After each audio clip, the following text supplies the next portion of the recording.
Alright, let's get started. Incision time, 9:45. A manly voice said loudly, jolting me awake. I felt groggy, and my eyes were kept shut by tape covering my eyelids. I tried to call out for help, but quickly realized I couldn't form any words, nor move a single muscle. Was I paralyzed? Had I been in an accident? My mind was too shattered, unable to recall even the simplest of information. Prepare the device, part 108. We don't have much time to get it in place, another voice said. A sharp pain shot through the back of my head, immediately followed by warm liquid trickling down my neck. I wanted so desperately to cry out in pain, as something dug deeper into my skull. Apply pressure right there, will you? Don't you see the bleeding?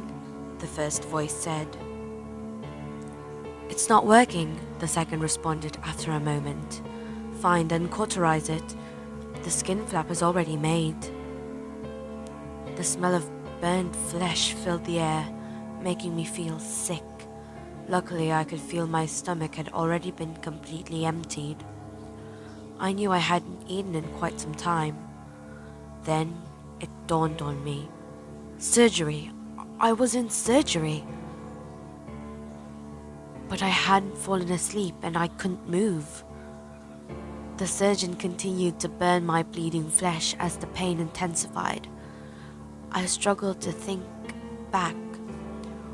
All I had was a vague memory of a disease, some sort of cancer growing inside my abdomen. If that was the case, what were they doing inside my head? How's he holding up? One of them asked. His BP and heart rate are a bit high, but he's under for sure. Don't worry, another responded. While I could hear and feel everything they did, I had no means of communication. Perforate drill. They started to drill up, shaking my body as they put it against my skull. The vibration didn't hurt, but the cracking sound it produced as they dug through is one I'll never forget. Shit, did you go too deep? Nah, it's fine. Once the bone was cut through, the pain slowly disappeared. With the brain having no pain receptors itself, I could do nothing but listen to the sickly squishes as they rummaged around inside my head. Is the device charged yet? The surgeon asked. Charged and ready, doctor. I felt a vague sense of pressure as something was pushed deep inside my head. Desperate and terrified, I tried to think about the moments before surgery. I'd gone in for a tumor on my pancreas, and while I'm no anatomy genius, that shouldn't be anywhere near my head. Put the electrodes around the device entry, set it to 650 milliamps. A high-pitched tone was produced as they powered up the device, followed by a violent jolt, and then darkness. When I finally regained consciousness, I was lying in a hospital bed. A smiling woman stood in front of me. I recognized her as one of the prep nurses, though I hadn't caught her name yet. Everything went well, Mr. Jones. We got it all, she said, ecstatic. What? I responded. It's all right. The drugs might make you feel a bit woozy, but you'll be good in another hour or so. A doctor I hadn't seen before entered the room, holding a chart and a syringe containing a crimson but transparent liquid. Good afternoon, Mr. Jones. My name is Ethan. I'm just here to check up on you and finish the treatment. I peeked down at my abdomen.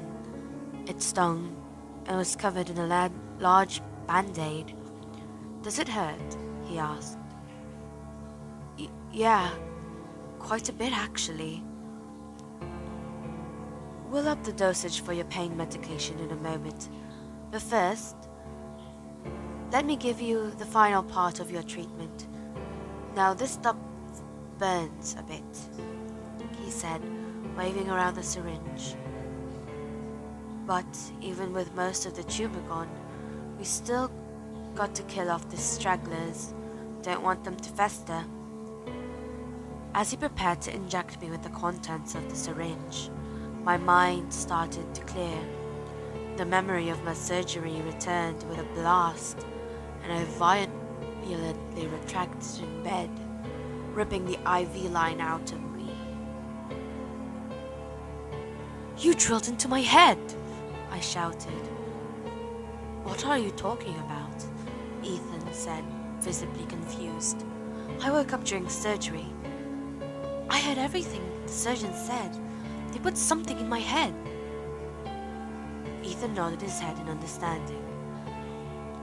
"Mr. Jones, it's fairly normal to experience vivid dreams while under. Some even feel like they're floating around in the room, watching the surgery. Some just have weird dreams. It's perfectly understandable to mix up fantasy and reality." "No, it wasn't a dream. I even felt it," I argued as I reached for the back of my head. There were no wounds. Hair still intact and no signs of any sutures. As I said, perfectly normal. I calmed down a bit due to his explanation and let him reset the IV and finish the injection. It burned as the liquid entered my veins, searing up my arm and neck. I felt lightheaded. "All done," Ethan said, smiling. "You should rest now. You'll be here for observation for a few days. You'll be allowed visitors by tomorrow." It had seemed all too real, yet my supposedly incurable cancer had been eradicated only weeks after categorically being told I would die within 6 months. Even the setup before surgery had been suspicious, starting from nothing more than a phone call from a Mr. Burke representing a newly founded Artifex Pharmaceuticals. They were working on a new treatment for terminal cancer patients, he had said. He told me I'd fit the criteria for the treatment, free of charge, seeing as it wasn't FDA approved yet. We set up a quick meet-up and he explained the procedure, which would combine surgery and a new chemotherapeutic drug. At the time, my choices were to either die slowly and painfully from cancer or to die quickly on the operating table. Naturally, being in the last stages of life, I took the gamble.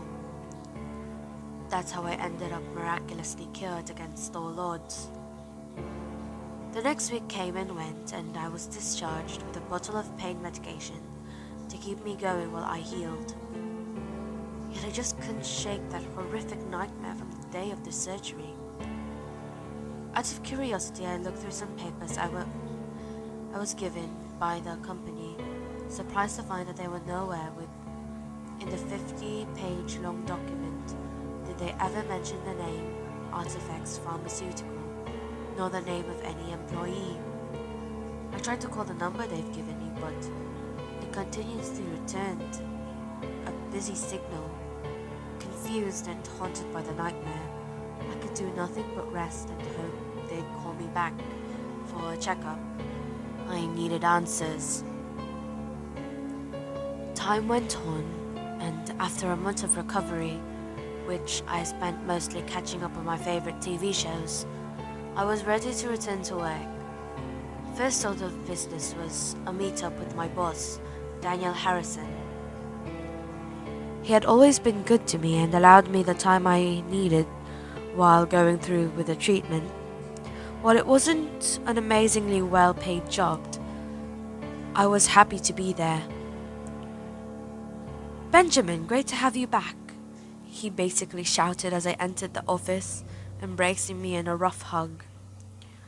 We then returned to more professional means of greeting each other and shook hands as we went on to talk about my future and the company. I sat myself down in front of the desk when I started hearing a bizarre sound, feedback like static, though I couldn't for the life of me figure out its origin. It was just vague, barely audible at first. I tried to ignore it, but Harrison immediately noticed something was off. "Are you alright? You look a bit pale," he said. "Yeah, I'm fine." "Do you hear that?" I responded as the sound kept increasing in volume. "Hear what?" Never mind. My head just hurts a bit," I said, playing off my increasing anxiety. He gave me an odd look while pondering what to say next. Then he sighed. "Look, Benjamin, I know it's not easy to recover from such an ordeal. It's a burden, both mentally and physically. In fact, I once went through a similar situation many years ago. It left a scar on my self-esteem, like I wasn't strong enough to survive without help. I'm sorry, I never knew," I said, the voice reaching unbearable levels. "That's all right. I never really talk about it. It was almost 15 years ago anyway." He paused for a moment, his smile turning into a confused look. It was odd though, thinking back. I was supposed to be a terminal case. Told me I'd be a goner within the month. Then, out of the blue, some guy showed up at my doorstep, proposing a miracle cure. His story hit too close for home for comfort. I can't even remember the name. Everything following the surgery feels somewhat vague, distant. "What was the company called again?" he asked himself. My boss chuckled. "It's all gone. I think something beginning with A. Art something. Artifacts Pharmaceuticals?" "Yes, that's the one," he yelled, barely audible, over the static sound filling my head. "How'd you know?" "That's the same one that fixed me up. They said they were new." "That's odd," he simply responded. I excused myself from the office, claiming the headache was worse than I thought, and Harrison said I should take as much time off as needed. No, he ordered me to take time off. No sooner had I left the office before the sound stopped. I let out a sigh of relief and hurried back home to once more go over the documents. After a fruitless search, I tried the internet. More phone calls and looked through my emails filled with thousands of junk mail. Nothing. If they had truly cured Harrison 15 years in the past, that drug had to be well past the experimental stage, and I demanded answers. The sound breaking my eardrums from within my own head, my awakening during surgery, and the fact that no one I knew had ever heard of Artifacts Pharmaceuticals outside my treatment. It was all too much to handle.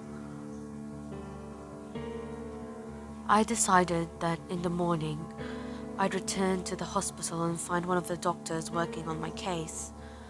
When my head was shattered, I needed rest. That night I spent laying awake, unable to find any comfort in the fact that I was cancer-free. Around midnight my phone rang.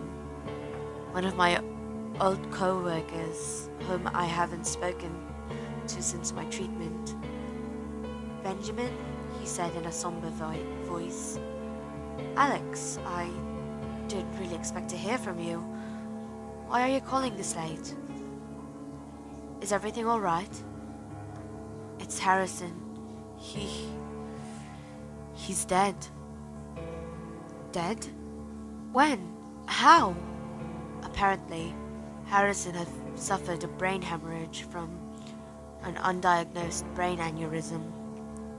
Not long after I left that day, just like that, he was gone.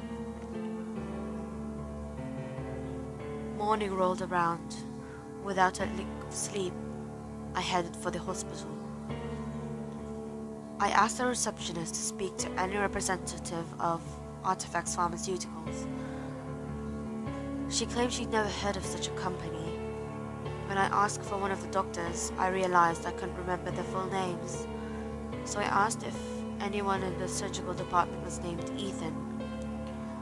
After doing a quick search in the computer, she simply shook her head.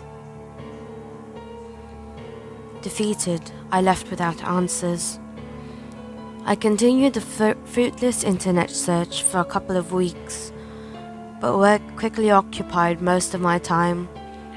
It was a dreadful place in the wake of Harrison's death. New management took over and I had to start moving on with life.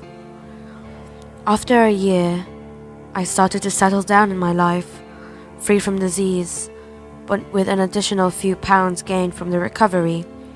In a futile attempt of combating the weight gain, I returned to the gym, spending most time running aimlessly on the treadmill. I was just reaching my first mile, a huge achievement for someone just like me, when the god-awful feedback sound returned, almost knocking me clear off the treadmill. I glanced at my side, noticing a man in his mid-40s who just started running next to me. Unlike me, he was in an ungodly well-kept shape, wearing an oversized tank top to reveal a massive surgical scar on the side of his chest, nicely decorated with a tattoo of a tree reading Arbor Vitae beneath it. He then noticed my pained expression and stare. "You all right, mate?" he asked as he walked towards me, the sound intensifying as he got closer, making me clutch my ears in agony. As suddenly as it had begun, the sound had stopped. The man in front of me fell over to the ground, briefly seizing before lying there, lifeless.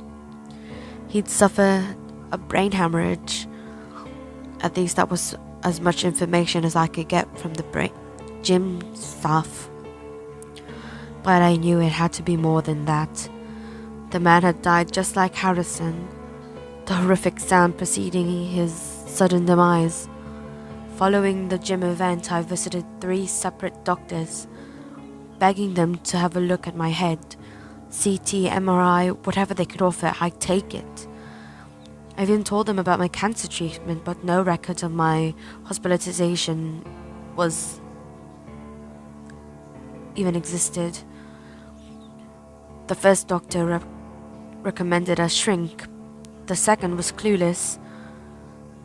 Only the third agreed to give me a scan to check for anything abnormal. Well, Mr. Jones, luckily we settled for a CT because the MRI would have torn your brain to shreds. You really should have told me you had some kind of implant. Outside that, the starburst basically made your scan unreadable. Excuse me? I said, confused but not entirely surprised that something in there didn't belong. I'm sorry, a starburst is what happens when we put metal in a CT scanner, but that's far better than putting your brain inside a giant magnet. No, I mean, what implant? I interrupted. The doctor showed me a section of the CT. A large flare-looking